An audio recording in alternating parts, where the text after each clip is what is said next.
à votre émission La vie en Christ. Et comme vous le savez déjà, La vie en Christ est une émission coproduite par Média 1615 et Génération pour Christ. Génération pour Christ qui est une église, qui est un ministère dirigé par le prophète Alain Bamba. Shalom, homme de Dieu. Oh, bonjour. Nous sommes vraiment encore une fois très heureux d'être avec vous. Voilà. Merci beaucoup. Aujourd'hui, nous allons décrypter un message que vous avez aussi donné sur nos canaux, un message qui parlait en quelque sorte de la place de la femme dans l'Église, la place de la femme dans l'Église. Donc, avant d'aller plus loin, chers amis qui nous suivez, nous vous laissons l'opportunité ou l'occasion d'écouter un extrait de ce merveilleux message donné par le prophète Alain Bamba sur la place de la femme dans l'Église. À nous de comprendre que si par une femme, l'évangile peut être prêché dans une contrée, moi je suis pour. Si par une femme, des gens peuvent être sauvés, je suis pour. Déborah a pris le devant des choses pour pouvoir contrecarrer un certain Ciséria. Quand tu lis Juge 4 au verset 21, que je vais lire, quand tu lis, tu vas voir que la femme a eu véritablement le coup d'œil. La femme a eu le triomphe. La femme a gagné la bataille là où les hommes ont jeté l'éponge. L'homme et la femme sont complémentaires. La femme vient en soutien à son homme. Femme, continuez à prêcher. Femme, continuez à gagner des âmes. Il ne s'agit pas de discuter. La parole de Dieu ne se discute pas, mais elle se vit. D'aucuns étaient gagnés par des femmes, mais aujourd'hui, c'est des grands hommes de Dieu. Pourquoi régner ou dénier le pouvoir des femmes, dénier à la femme le ministère de la prédication? Nous nous rendons faibles, car un royaume qui est divisé ne peut pas prospérer. La femme et l'homme sont complémentaires. Que la femme gagne les hommes, que les hommes gagnent les hommes, pourvu que Christ soit glorifié. C'est ce qui importe. Voilà, la place de la femme dans l'Église, c'est de cela qu'il va être question aujourd'hui. Homme de Dieu, cet excellent message que vous avez donné a créé beaucoup de réactions sur la toile et je pense que c'est vraiment opportun parce que beaucoup ont des points de vue différents sur ce sujet. Qu'est-ce qui vous a poussé vraiment à donner cet enseignement sur le rôle de la femme de l'Église? Je rends gloire à Dieu qui me donne l'occasion de pouvoir parler de sa part ce matin. Ce que je pense, c'est que j'ai été converti, c'est vrai, au réveil, mais c'est au Foursquare quand même que j'ai fait mes armes. D'accord. Et le Foursquare a été créé par Aimé Saint-Paul. C'est une dame qui a créé son église, le Foursquare. Donc, si Aimé Saint-Paul n'avait pas bien fait son ministère, nous ne serions pas. Okay. Donc, j'ose croire qu'une femme peut laisser un héritage important, comme le Foursquare, pour que toutes les nations en profitent. C'est ça. Voilà. Le Foursquare a suscité le prophète Kakou, qui nous a suscité. C'est ça. Donc, j'ose croire que le ministère de la femme n'est pas illégal, c'est normal. Ok. Voilà. D'accord. En tout cas, merci beaucoup. Il y a en fait des versets, comme on le dit dans la Bible, qui sont des versets qui créent des controverses. Voilà. Donc, parmi ces versets, je vais vous le lire. 1 Timothée chapitre 2, le verset 12, qui dit ceci: « Je ne permets pas à la femme d'enseigner ni de prendre de l'autorité sur l'homme, mais elle doit demeurer dans le silence. » Certaines personnes, s'appuyant sur ce passage, automatiquement relèguent la femme au second rang. La femme doit vraiment se taire dans l'assemblée. C'est l'apôtre Paul qui parle. Il dit pas l'esprit m'impose. Il dit pas l'esprit me dit. Il dit je ne permets pas. C'est-à-dire, Paul est un apôtre, n'oubliez pas. Il a créé plusieurs communautés. Alors, il s'est passé du désordre. Et il a vu que le problème venait des femmes. Donc, en son temps, il fallait trouver une solution pour que les assemblées puissent subsister. C'est dans ce cadre-là, Paul, en voulant arranger ces assemblées qu'il a créées, a dit « je ». Il a utilisé « je ». Il n'a pas dit « le Seigneur », il dit « je ». Okay. Voilà. Donc, le « je » déjà annule le fait qu'une femme ne doit pas prêcher. Dans le cadre des assemblées de Paul, la femme ne devrait pas parler. C'est-à-dire, dans les assemblées où il y a le désordre, où il y a le chaos, Paul devait arranger. C'est pourquoi il dit je. C'est une recommandation de Paul. Parce qu'il y avait le désordre. Il y avait le désordre. Athènes enseigne que l'un prenait la femme de son père. Voilà. C'est-à-dire que le désordre était arrivé au stade où les gens prenaient même la femme de leur père. Il fallait trouver une solution. Donc Paul dit, je ne permets pas. Voilà. Il a dit je. Il n'a pas dit l'esprit. Voilà. Parce que souvenez-vous que plus tard Paul dit, je voulais aller en Pérganie, mais l'esprit ne me permet pas. C'est-à-dire que là, dans ce cas-là, c'est l'esprit qui parle. Voilà. L'esprit ne lui permet pas d'aller dans cette contrée-là. Mais là, il dit je. Donc le je déjà annule. Ce n'est pas un commandement de Dieu, c'est un commandement de Paul qui organisait ces assemblées. C'est comme les assemblées de Dieu ont leurs lois. Le Foursquare a ses lois, qui n'a rien à voir avec les lois bibliques. C'est-à-dire, il y a les commandements de l'Église pour organiser l'Église qui n'ont rien à voir avec la parole de Dieu.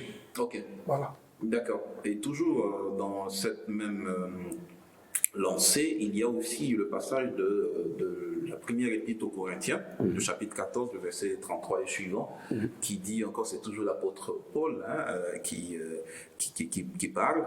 Au verset 33, il dit, car Dieu n'est pas un Dieu de désordre, mais de paix.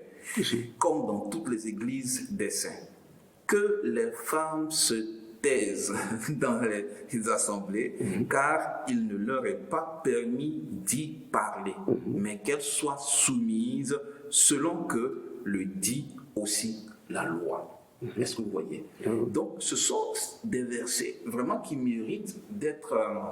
c'est toujours dans la même veine. C'est toujours dans la même veine. Paul organise son assemblée.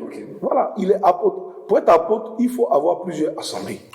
Ou bien avoir plusieurs fils qui ont fait plusieurs églises. Donc, tu es le père spirituel de toutes ces églises. Alors, tu es un apôtre. Donc, Paul se devait d'organiser ces églises. Voilà. C'est dans le cadre de l'organisation de ces églises que Paul disait ces choses.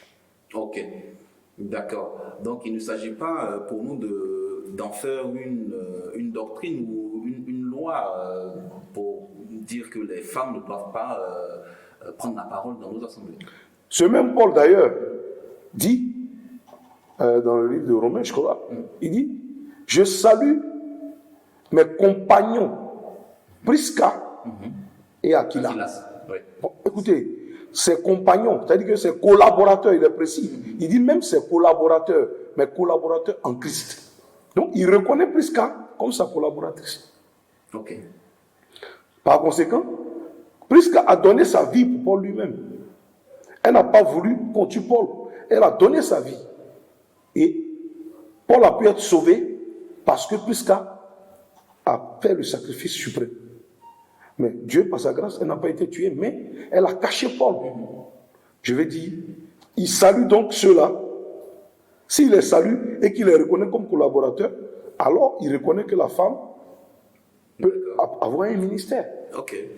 Mais dans l'organisation de certaines églises, il faut que, si tu vois que c'est les hommes qui foutent la merde, tu parles de ça. Si c'est les femmes, tu parles de ça. Ça, c'est l'organisation, ça n'a rien à voir avec la parole de Dieu. La parole de Dieu au-dessus de la mêlée. Ce qui se passe dans le peuple, on peut dire, oh, bon, cotisation, tout le monde cotise 15 000. Dans d'autres églises, cotisation, c'est 200. Tu n'as pas l'air de combien ils ont fait 200 là-bas? Donc partout, c'est 200. Non. Paul essayait d'organiser. Il essayait d'organiser ses assemblées. Voilà. Pour discipliner, pour qu'il y ait quand même la discipline. Ça n'a rien à voir avec le ministère de la femme. Parce que c'est que le prix que Prisca a payé, il y a des hommes qui étaient là, qui étaient incapables de payer ce même prix. Voilà.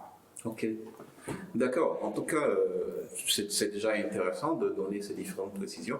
Mais en fait, aujourd'hui, nous, on se fait en fait le porte-voix de tous ceux qui nous suivent. Bien sûr, il y a plusieurs personnes qui sont vraiment déboussolées par cela, parce que c'est vraiment des sujets qui créent beaucoup de polémiques. Et même, il y a aussi ce courant de pensée qui dit que comme Jésus dans le choix de ses apôtres et tout ça, n'a pas eu à choisir de femme. Donc, c'est sûr, clair et net que la femme n'a pas sa place dans des instances de décision au niveau de l'Église et tout ça. Et qu'est-ce qu'il dira de Marie-Madeleine?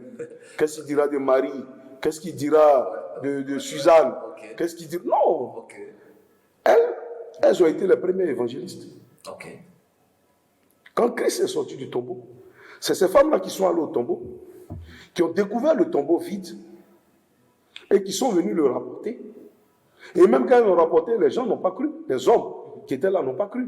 À tel instant que Pierre a couru pour aller voir. Mais l'évangéliste, c'est qui? C'est celui qui rapporte la nouvelle de Christ. C'est ça. Elle a rapporté les nouvelles de Christ. Alors, Marie-Madeleine, Marie de Magdala et l'autre Marie, sont des évangélistes, au même titre que n'importe qui. Et quand il a dit aller, le aller là, c'était pas au singulier masculin, je ne sais pas comment on dit ça. C'est un aller au pluriel. La femme est dedans. On dit aller et faire de toutes les nations. On n'a pas dit vous les hommes, allez et faire de toutes les nations. On dit aller. Donc dans le aller de Christ, il y a une réponse à tout le monde. Comme je le répète, c'est le sadomasochisme. C'est-à-dire que les gens ont tendance à l'homme, à gouverner, et ils se sentent forts quand ils voient les femmes. Non. Okay. Je pense que quand quelqu'un a l'Esprit de Dieu, il faut respecter la présence de l'Esprit sur la personne. Okay. Voilà. Moi, j'étais allé pour un jeûne de 10 jours. C'est une dame qui m'a dit, Dieu va t'utiliser. Dieu m'a dit de te dire qu'il va t'utiliser puissamment. Mais c'est une dame, je pourrais dire, comme c'est une femme, je ne reçois pas la prophétie. Mais la mémé, elle est encore là. Okay. Voilà. Okay. Oui, effectivement, parce qu'au niveau le jour de la Pentecôte, là où il y avait environ 120 personnes qui étaient rassemblées dans la chambre haute, il y avait également des femmes qui ont... Et que c'était seulement des hommes. Voilà, par exemple. C'est pas seulement des hommes. Okay. Il y avait des femmes. Okay. Donc, on parle qu'on regarde en termes de sexe. Okay. Regardons en termes d'esprit. Okay. Et de disposition. Ok, en tout cas, ça va bien dit. Est-ce que vous pensez qu'une femme vraiment peut enseigner la parole de Dieu? Ma position, elle est claire. Moi, je ne cherche pas la nature de la personne qui me sauve. Je cherche à être sauvé. Donc, quel que soit le sexe qui vient me sauver, pourvu que je sois sauvé. C'est ça. Voilà moi, ma philosophie. Okay. Je vais dire, dans l'Ancien Testament, on a la prophétesse Hulda. Hulda, j'aimerais que vous lisiez. D'accord. Voilà, j'aimerais que vous lisiez, à partir du verset 14 là. Le sacrificateur Ilkidja, Ashikam, Akor, Shaphan et Azaja allèrent auprès de la prophétesse Hulda. N'étaient-ils pas des sacrificateurs? Ok, si. C'était des sacrificateurs. C'était des gens reconnus devant Dieu. C'est-à-dire descendants directement de Éléazar, si tu veux, de la famille d'Éléazar. C'est des descendants qui sont là. Mais ils étaient sacrificateurs devant l'Éternel, devant la maison d'Israël. Et ils vont chez qui? Chez une femme. Chez une femme. Voilà, ils vont chez une femme, femme de Shaloum, fils de Tikva, fils de Aras, gardien des vêtements. Elle habitait à Jérusalem, dans l'autre quartier de la ville. C'est chez une femme, ils vont, pour avoir la révélation de Dieu. Moi, je ne cherche pas à savoir qui me donne la révélation. Je cherche à être guéri. Je cherche à être sauvé. Okay. Elle était qui? Elle était prophétesse. Okay. Au même titre que Déborah. Déborah, en juge 4, elle est prophétesse et en même temps juge en Israël. Hulda est prophétesse et les autres prophètes, les autres sacrificateurs viennent chez elle. A-t-elle reçu une petite portion pour qu'elle soit consultée non pas par les hommes, mais consultée par les hommes de Dieu? D'accord. Mais certains vous diront, mais c'est une scène de l'Ancien Testament. D'autres vous diront, nous sommes sous la nouvelle alliance, nous sommes sous une alliance nouvelle où le Seigneur Jésus a demandé en choisissant ses disciples, il n'a pris que des hommes. Dans la vie des apôtres, on n'a pas vu une femme prendre le devant de la scène et tout cela, en fait. C'est ce qui crée problème et c'est ce qui empêche plusieurs personnes, en fait, d'avoir la vérité. Mais c'est parce qu'ils ne connaissent pas les fondements de la parole. Okay. Il dit, je suis venu pour accomplir. C'est ça. Je ne suis pas venu abolir. Déjà, ils ont leur réponse. Okay. Il est venu pour accomplir et non pour abolir. Donc, la réponse est dedans. C'est ça. Une femme a pris le pieu pour enfoncer dans la tête de Césaria, qui était l'oppresseur de Jérusalem. Encore une femme. Où étaient les hommes? Penny Hill, qui vit actuellement, qui est là, a reçu l'onction de Catherine Coleman. Okay. Il a reçu l'onction de Catherine Coleman. Et jusqu'au jour d'aujourd'hui, je ne sais pas qui peut s'arrêter devant Benny Hill pour dire qu'il a une onction supérieure. Mais ça provient d'une femme. Donc, on doit contester l'onction de Benny Hill. Avec toutes ces guérisons, les bras qui ont poussé, les nouveaux œils qui sont revenus dans les orbites, les pieds qui ont poussé, les dents en or qui poussent, on va dire non, on va remettre en cause cette onction. Mais ça vient d'une femme. Aujourd'hui, de nos jours, où on parle, Benny en fin de cycle quand même. Il est quand même âgé. Mais il y a l'évangéliste Griffith aux États-Unis. Je ne sais pas le ministère de qui peut s'arrêter devant elle, qui est en train de prêcher, les dents en or poussent dans les bouches, qui est en train de prêcher des gens qui étaient avec voix, des miracles, des choses extraordinaires se passent. Mais comme ça vient d'une femme, donc, c'est pas ça. J'ai dit non. Ne nous référons pas au sexe, mais référons-nous à l'esprit qui est sur la personne. Donc pour moi, une femme peut diriger une assemblée, peut gouverner, peut évidemment prêcher. Et même, les exemples concrets sont là. On a la reine d'Angleterre, Elisabeth, okay, qui a le plus grand empire du monde jusqu'à ce jour, et l'empire en paix. On a l'Angleterre, que tout le monde voit. Mais on a le Canada, on a l'Afrique du Sud, on a les Indes, on a même une partie de la Chine. Je veux dire, elle est établie partout. En Afrique ici, on a le Ghana, on a la Sierra Leone et autres, okay, qui sont, tout ça là, c'est son empire. Et elle gouverne ça de main de maître. Okay. Voilà, donc, une femme, je le redis, peut être un canal par lequel tu peux être sauvé. Okay. Il faut pouvoir accepter ça. Okay. Voilà. Pas parce que je le veux, mais les preuves sont là. Et le Nouveau Testament nous donne de contredire Paul lui-même dans sa parole quand il dit « Je salue ma collaboratrice en Christ, Prisca ». Non. Si elle est collaboratrice, c'est qu'elle est homme de Dieu au même titre que Paul lui-même. Donc, c'était pour arranger ces assemblées qui disaient aux femmes de se taire. Okay. Mais une femme qui est disposée et que Dieu a mis la main sur elle peut faire les miracles, peut faire les mêmes choses qu'un homme. Ok. D'accord. Et toujours dans le même ordre d'idée concernant la femme, vous savez aussi qu'il y a un courant de pensée aussi qui affirme que la femme doit forcément porter un voile quand elle est en assemblée, quand elle est en train de prier et tout cela. Est-ce que... et ça me permet en fait de lire ce passage. Je vais vous redonner votre Bible. Il y a un passage que j'ai recensé. 1 Corinthiens chapitre 11 et le verset 14. Tout homme qui prie ou qui prophétise la tête couverte déshonore son chef. Toute femme, au contraire, qui prie ou qui prophétise la tête non voilée déshonore son chef. C'est comme si elle était rasée. Car si une femme n'est pas voilée, qu'elle se coupe aussi les cheveux. Or, s'il est honteux pour une femme d'avoir les cheveux coupés ou d'être rasée, qu'elle se voile. Donc, s'appuyant également sur ce passage, et toujours, c'est une recommandation de l'apôtre Paul, s'appuyant sur ce passage, plusieurs personnes, plusieurs assemblées, voilà, imposent le port du voile. D'autres, par contre, n'en font pas cas. Comment est-ce que vous pouvez expliquer ça, vous, en tant que prophète du Seigneur? Bon, je pense que le voile en lui-même est une bonne chose. Parce que l'Esprit du Seigneur nous convainc que quand les anges viennent, ils ne distinguent ni homme ni femme. Donc pour nous distinguer, il faut que la femme soit voilée pour qu'on puisse distinguer la femme de l'homme. Pour qu'on puisse travailler dans les assemblées. Voilà, ça c'est le premier point.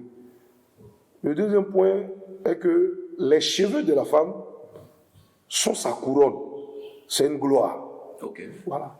Une femme qui a beaucoup de cheveux, c'est une gloire. Ok. Et ça peut être utilisé en même temps comme voile. C'est-à-dire, une femme qui a suffisamment de cheveux peut ne pas utiliser le voile.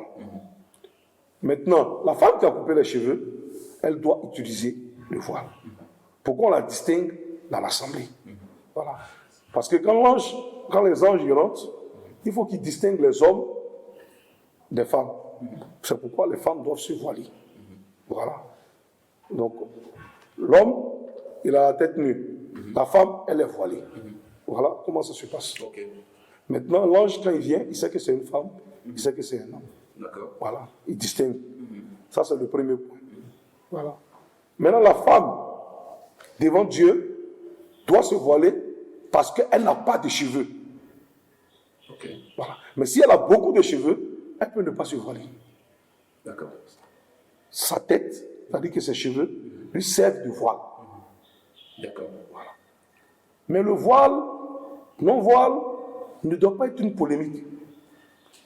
Est-ce que la personne qui est en face a la foi? Voilà où on part. On se voile pour être en communion avec Dieu. Mais est-ce que la personne qui est en face a la foi? Si on n'a pas de foi, quand on est voilé, on passe pour une sainte. On a l'apparence de la piété, mais ce qui en fait la force n'est pas dans notre cœur. Ok. D'accord. Il faut qu'en nous-mêmes, il y ait la vie. C'est ce qui compte. C'est pourquoi certains pasteurs s'en fichent. Ils voient les femmes en pantalon. Elle peut être en pantalon. Elle peut être non voilée. Mais lui, le plus important, ce qu'il recherche, c'est la foi. Ok. Ok. Et notre temps impose un certain accoutrement et certaines choses. Donc c'est ce qui fait que certains pasteurs laissent pour gagner d'abord le cœur de la personne. Quand la personne est gagnée, quand le cœur est gagné, alors tout le reste suit. Ok. Je ne sais pas si on se comprend. Si. Voilà. Si elle avait l'habitude de couper ses cheveux, quand elle est gagnée, elle laisse maintenant les cheveux.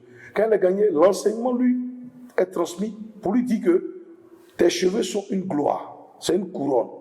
Donc, il faut laisser pousser tes cheveux pour glorifier Dieu. Donc, dans ce cadre-là, elle comprend et elle laisse ses cheveux. Et quand le jour, elle n'a pas mis de voile, ses cheveux lui servent de voile. De voile. Ok. Voilà. D'accord. Et quand elle comprend que son corps est le temple du Saint-Esprit, elle ne va plus l'exposer. Ok. Voilà. Donc, voilà un peu ce que je peux dire. Ok, au sujet du port du voile. Voilà. Donc, juste pour récapituler, en fait, selon vous, le port du voile n'est pas à proscrire, en fait. Voilà. C'est pas mauvais. C'est pas mauvais en Voilà. soi. C'est pas mauvais en soi, mais tout est une question de compréhension du fondement et du pourquoi est-ce qu'on doit porter le voile. Et donc, ce qui fait qu'on peut voir dans certaines assemblées qu'il y a des personnes qui portent et d'autres qui ne portent pas, parce qu'on n'en fait pas une fixation en soi. Mais à un certain moment, quand la personne elle-même découvre cette nécessité-là, la chose viendra D'elle-même. Voilà. En tout cas, ce sont des différentes interrogations que vous qui nous suivez, vous nous posez très souvent concernant la femme.